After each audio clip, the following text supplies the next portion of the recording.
You cheeky little biscuit, are you back for some more? This is the second part to the video yesterday of me writing in this writer's journal, ambiance. So the project is to take my family members and use their ages as the number of words I'm allowed to use to write a small paragraph describing them. But while I'm writing, how many of you actually went over to my Wattpad and read chapter 3? If you have read chapter 3, please feel free to leave me some constructive criticism in the comments, or some general tips to make my writing sound better. Also, I have been wanting to write for a few years now, and last year I want to celebrate the fact that I have officially become a writer.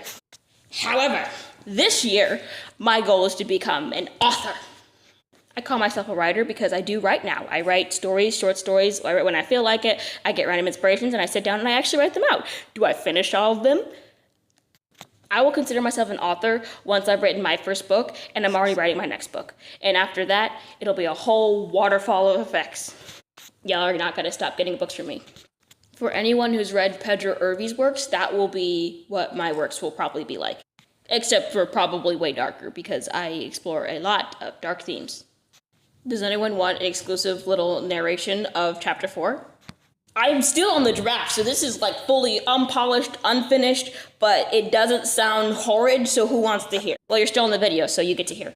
Ow! His brow furrowed as he rubbed the sore area with his left hand. In his right hand, the sword lay... Ow! His brow furrowed as he rubbed the sore area with his left hand. In his right hand, the sword lay heavy, a burden, an indicator of his weakness. He forced himself back up to his feet. His body felt heavy, and lifting the sword was significantly harder than it had been at the start of his training. His black ear suddenly twitched, turning back towards the house where a charming voice called his name.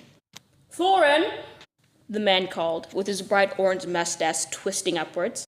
"I have a present for you." The older man waited by the door for the child. Irritated but too tired to continue his training, Thorin made his way to the cabin. The top of his head reached barely above the older man's chest as he stepped into the warm house. On the table sat a wooden crate, opened, but he could not see what was inside.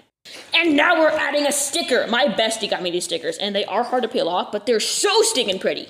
Look at that. Look at that. Well, move! Take it forever! Smack! There, the pretty sticker.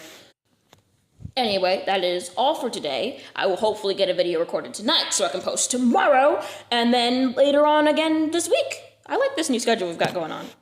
And we're adding the date because this was made a few days before I'm posting it. Farewell and adieu, my friends. God bless. Have a wonderful evening.